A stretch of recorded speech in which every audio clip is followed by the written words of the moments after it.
News net 11 देख रहे हैं आप और वक्त हो चला अब तक की तमाम बड़ी खबरें आप तक पहुंचाने का। तो बुलेटिन की शुरुआत बड़ी खबर के साथ करेंगे। रायपुर से बड़ी खबर है जहां कांग्रेस के बयान को लेकर रमन सिंह को घेरने में लगातार कांग्रेस लगी हुई है। तो बयान को लेकर रमन सिंह को घेरने में कांग्रेस लगी हुई है। शराबबंदी को लेकर रमन सिंह से कांग्रेस ने सवाल पूछे हैं कि छत्तीसगढ़ में बीजेपी सरकार आए इसका दिवा स्वप्न देख रहे हैं।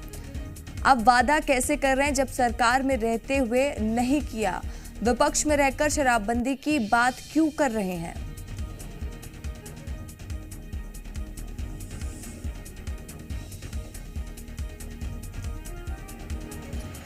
तो छत्तीसगढ़ में बीजेपी सरकार आए इसका सपना देख रहे हैं, ये कहना है कांग्रेस का कि अब वादा कैसे कर रहे हैं, विपक्ष में बैठकर शराबबंदी की बात क्यों कर रहे हैं।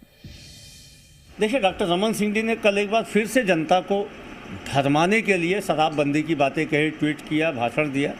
आप सबको बाइट में बोला कि हमारी सरकार आएगी तो हम शराबबंदी लागू करेंगे। तो रमन सिंह जी छत्तीसगढ़ में फिर से भाजपा की सरकार आने का दिवा स्वप्न देख रहे हैं। दूसरी बात, छत्तीसगढ़ की जनता जानना चाहती है कि आप शराबबंदी की बातें किस नैतिकता से कर रहे हैं। आप जब सरकार में थे तो आपने शराब का सरकारीकरण किया। आपके राज्य में शराब का राजस्व 300 से बढ़ के लगभग 5000 करोड़ गया। आपके राज्य में शराब की दुकानों की संख्या में 40% की बढ़ोतरी हुई। आपके राज्य में छत्तीसगढ़ जो प्रति व्यक्ति शराब की खपत में गोवा के बाद पहले नंबर में था। तो ऐसे में आप विपक्ष में रहते हुए शराबबंदी की बातें क्यों कर रहे हैं? जनता इसका जवाब चाहती है। और हमारे साथ जी मीडिया संवाददाता शिखर देवांगन ज्यादा जानकारी के साथ जुड़ चुके हैं। शिखर, चाहे बीजेपी और कांग्रेस तो दोनों ही पार्टियां पूरी तैयारी के साथ मैदान में उतरी हुई है, लेकिन लगातार सरकार पे जो है कांग्रेस लगातार बीजेपी को घेरने की कोशिश कर रही है। और अब तो यहां तक की बात आ गई है कि बीजेपी सरकार बनाने का दिवा स्वप्न देख रही है। देखिए, चुनावी साल है रसिका, और चुनावी साल के साथ ही बयानबाजियां भी तेज हो जाती हैं क्योंकि आरोप प्रत्यारोप का दौर लगातार देखने को मिलता है। अब चूंकि शराबबंदी को लेकर बयानबाजियां देखने को मिल रही है, बीते दिनों पूर्व मुख्यमंत्री डॉक्टर रमन सिंह ट्वीट के माध्यम से ये बात कहते हुए नजर आए। इसके अलावा उनका बयान भी सामने आया कि अगर वो सरकार में आएंगे तो शराबबंदी की जाएगी। इसी को लेकर कांग्रेस ने पलटवार किया है। कांग्रेस ने पूर्व मुख्यमंत्री डॉक्टर रमन सिंह से 10 सवाल पूछे हैं। इन 10 सवालों में अलग अलग मुद्दे हैं। आखिर उन 10 सवालों की अगर बात की जाए तो जो निजीकरण किया गया था शराब का, उसको लेकर सवाल पूछा गया है। इसके अलावा 2017 में पूर्व मुख्यमंत्री डॉक्टर रमन सिंह का बयान सामने आया था। वो कह रहे थे कि सरकार आए या ना आए शराबबंदी लागू करेंगे।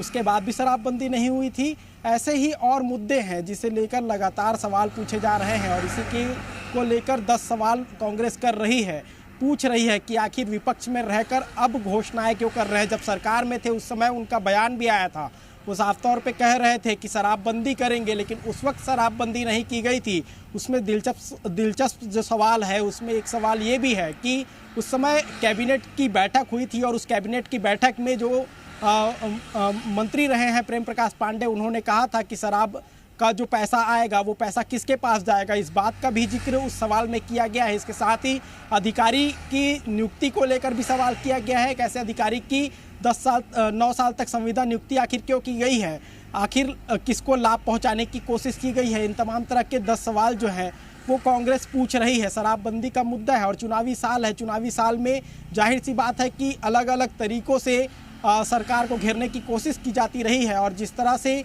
शराबबंदी का एक बड़ा मुद्दा छत्तीसगढ़ में उठता रहा है, बीते 4 सालों की अगर बात की जाए तो लगातार शराबबंदी को लेकर बीजेपी सरकार को घेरने की कोशिश करती हुई नजर आई है। एक बार रमन सिंह का जिस तरह से ट्वीट और बयान सामने आया है, उसके बाद कांग्रेस का पलटवार भी देखने को मिल रहा है। जी शिखर, अगर हम बात करें कि सियासी लिहाज से क्या कुछ मायने निकल कर आ रहा है, क्योंकि देखिए शराबबंदी छत्तीसगढ़ में एक अहम मुद्दा रहा है, चाहे वो बीजेपी के कार्यकाल की हम बात करें चाहे कांग्रेस के कार्यकाल की बात करें।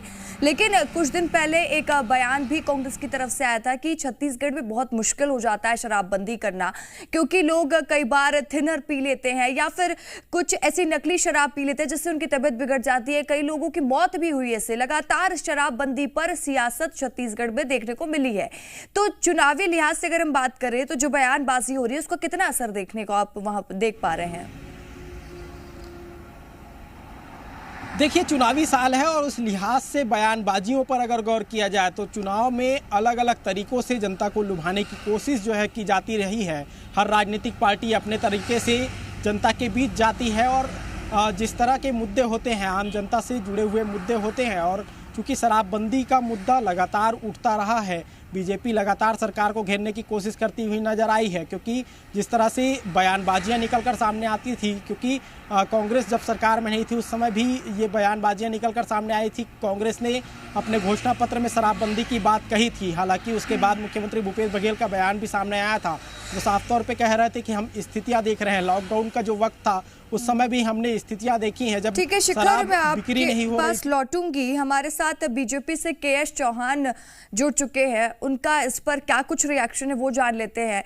के.एस. जी, बहुत बहुत स्वागत है जी मीडिया में आपका। सबसे पहले मैं आपका रिएक्शन जानना चाहूंगी। एक बयान सामने आया है जी, जिसपे ये कहा जा रहा है कि बीजेपी सरकार आए इसका दिवा स्वप्न देख रही है बीजेपी। देखिए, भारतीय जनता पार्टी जनता की आवाज बन के हम क्वेश्चन आंसर कर रहे हैं, और जो आपने वादे किए थे जिसके कारण आपको 2018 में आपको आशीर्वाद दिया गया था, ये बीजेपी की हार नहीं थी, ये आपके झूठे घोषणा पत्र की जीत थी। ये कांग्रेस की कोई जीत नहीं थी। जो छत्तीसगढ़ की जनता है उसने कांग्रेस को वोट नहीं दिया था, उनके झूठे वादों को वोट दिया था जो कि झूठे साबित हुए। और एक्चुअल में ये लोग जनता को जनता मानते ही नहीं है।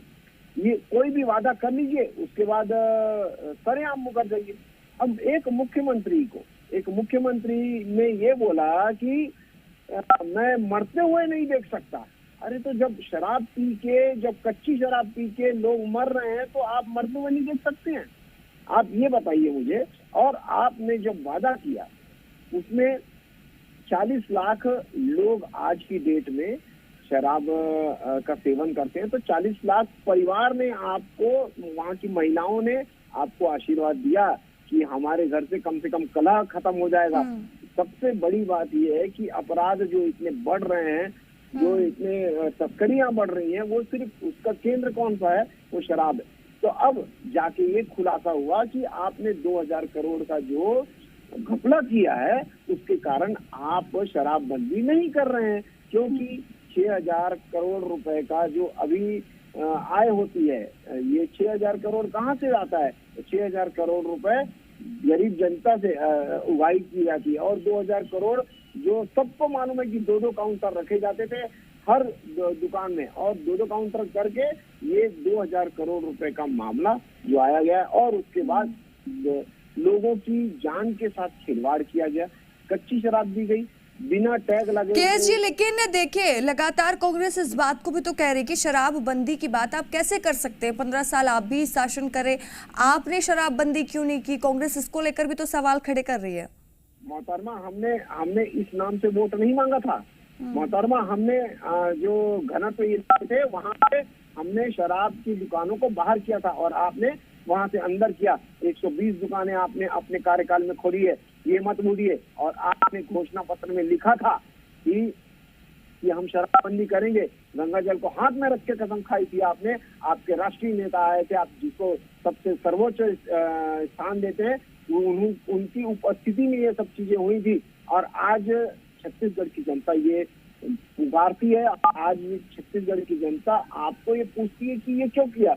आपने वादा किया, और वादा करने के बाद छत्तीसगढ़ की जनता का ये हक बन जाता है कि उनकी मांग नहीं है, मांग वादा करने से पहले होती है, वादा करने के बाद आपकी ये हक हो जाता है। तो ठीक है, मैं आपके पास लौटूंगी। के जी, हमारे साथ धनंजय ठाकुर भी कांग्रेस से जुड़ चुके हैं, उनसे जान लेते हैं इसका रिएक्शन और जवाब ले लेते हैं। धनंजय जी, बहुत बहुत स्वागत है आपका जी मीडिया में। लगातार जिस तरीके से बीजेपी सवाल खड़े कर रही है कि कांग्रेस ने सरकार बनाने से पहले दावे तो बहुत किए शराबबंदी के, महिलाओं ने विश्वास भी जताया और उन महिलाओं के साथ विश्वासघात हुआ है, इस बात का आरोप लगा रहे हैं। देखिए, भारतीय जनता पार्टी को तो शराब जैसे मामले में बोलने का अधिकार नहीं है। वो भारतीय जनता पार्टी जो 15 साल तक सत्ता में थी, तो शराबबंदी के बजाय शराब का सरकारीकरण करने का काम किया, शराब में घोटाला किया, कमीशनखोरी किया। और भारतीय जनता लोग, इसलिए आप देखेंगे जहाँ जहाँ भाजपा की सरकारें वो धड़ेश शराब के दामों के दाम कम रहता है। शराब दुकान महिलाओं की शराब दुकान खुली जाती है। तो हमारी सरकार ने शराबबंदी से हम आगे कदम बढ़ाया है। हमने 150 से अधिक दुकानों को बंद किया है और जन जागरूकता के माध्यम से हम शराबबंदी के लिए काम कर रहे हैं। ठीक है धनंजय जी, केएस जी, बहुत बहुत शुक्रिया जी मीडिया से बातचीत करने के लिए, और शेखर आपका भी तमाम जानकारी देने के लिए बहुत बहुत शुक्रिया।